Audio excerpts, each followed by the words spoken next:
চলতি বিপিএলে শত শত বিতর্কের মাঝে যদি কোনো প্রাপ্তি থেকে থাকে তাহলে সেটি হচ্ছে শামীম হোসেন পাটোয়ারির ব্যাটিং। বিপিএলে ১৩ ম্যাচে তার ব্যাট থেকে এসেছে ৩৪৫ রান। সবচেয়ে আকর্ষণীয় বিষয় হচ্ছে তার স্ট্রাইক রেট। ১৬২ স্ট্রাইক রেটের পাশাপাশি শামীম ছক্কা মেরেছেন ১৮টি আর বাউন্ডারি মেরেছেন ৩২টি। আরেকটি রেকর্ডও কথা বলছে শামীমের হয়ে। বিপিএলে সর্বনিম্ন ৮০০ রান করেছেন এমন ব্যাটারদের মধ্যে সবচেয়ে বেশি স্ট্রাইক রেট শামীমের। তিনি রান করেছেন গড়ে ১৪২ স্ট্রাইক রেটে, যা কিনা সাকিব আল হাসানের চেয়েও বেশি। তার এক একটি আনঅর্থোডক্স শট যেন চোখের প্রশান্তি। আমাদের আজকের ভিডিওতে আলোচনা করব শামীম হোসেন পাটোয়ারির উত্থানের গল্প নিয়ে। জানলে অবাক হবেন, গরিব ঘরের ছেলে শামীমের একটা বুট কেনা পর্যন্ত অর্থ ছিল না। অজপাড়া গায়ের গরিব ঘরের ছেলে কিভাবে এতদূর উঠে আসলেন, চলুন বিস্তারিত জেনে নেওয়া যাক। শামীম পাটোয়ারির জন্ম ২০০০ সালে চাঁদপুরে।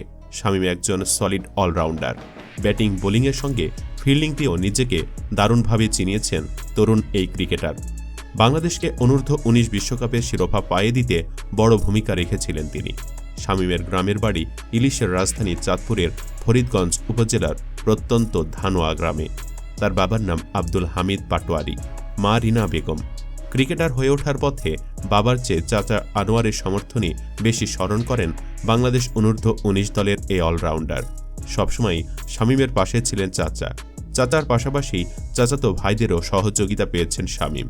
শামীম যখন ক্রিকেট শুরু করেন তখন ক্রিকেটের সরঞ্জামাদি কেনার অর্থ ছিল না তার।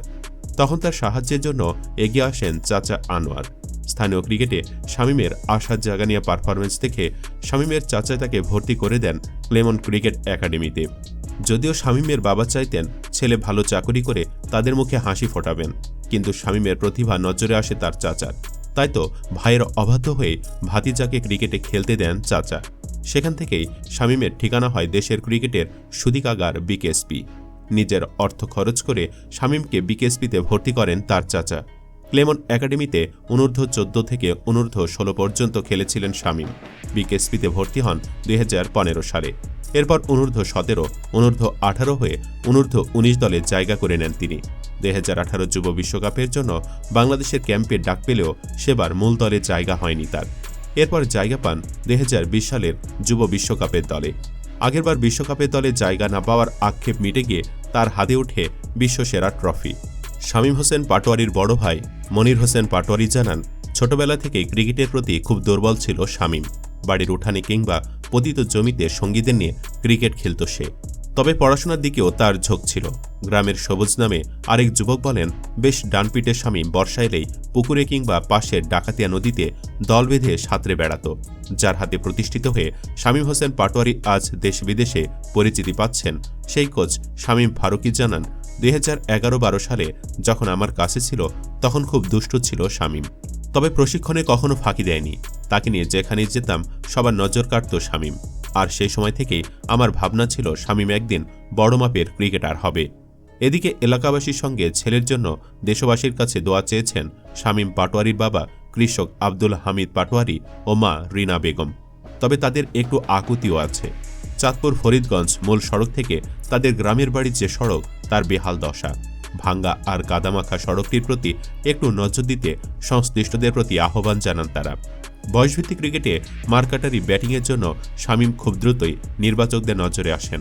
২০২১ সালে লিটন দাসের চোটে জিম্বাবুয়ের বিরুদ্ধে জায়গা পান টি-20 দলে।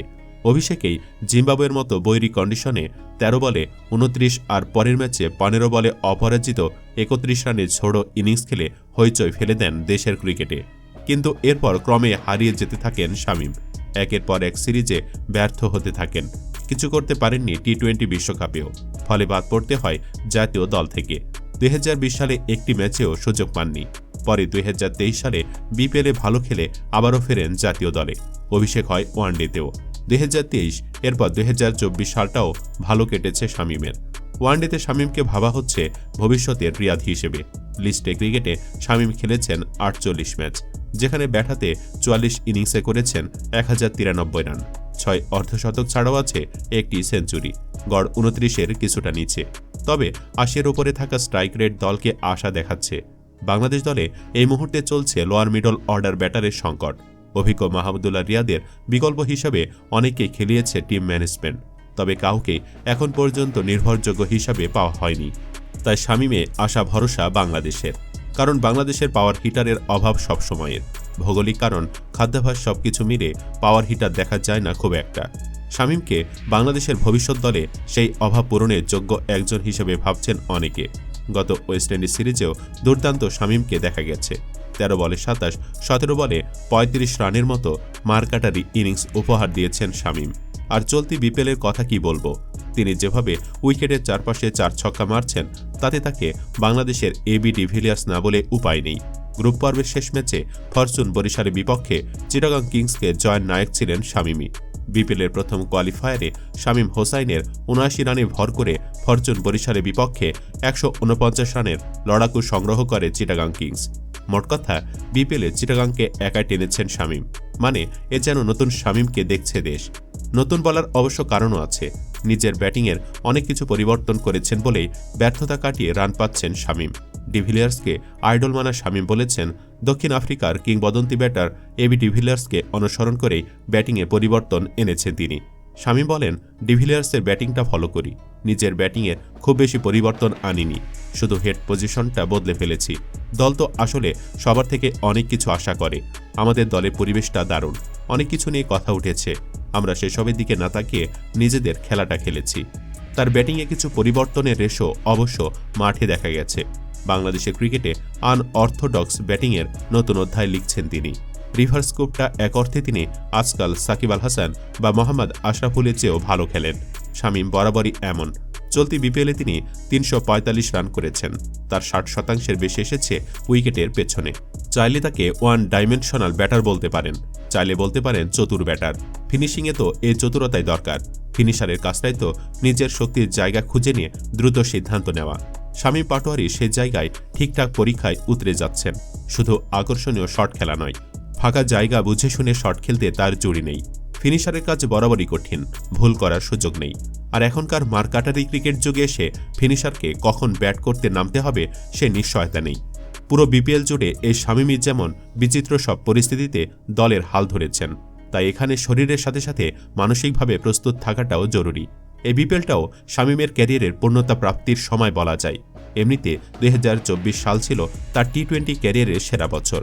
১৫৪ স্ট্রাইক রেটে ব্যাট করেছেন, সেটাও আবার ১ বছর পর জাতীয় দলে ফিরে। ওয়েস্ট ইন্ডিজের মাটিতে বাংলাদেশের সিরিজ জয়ে গুরুত্বপূর্ণ অবদান রেখেছেন।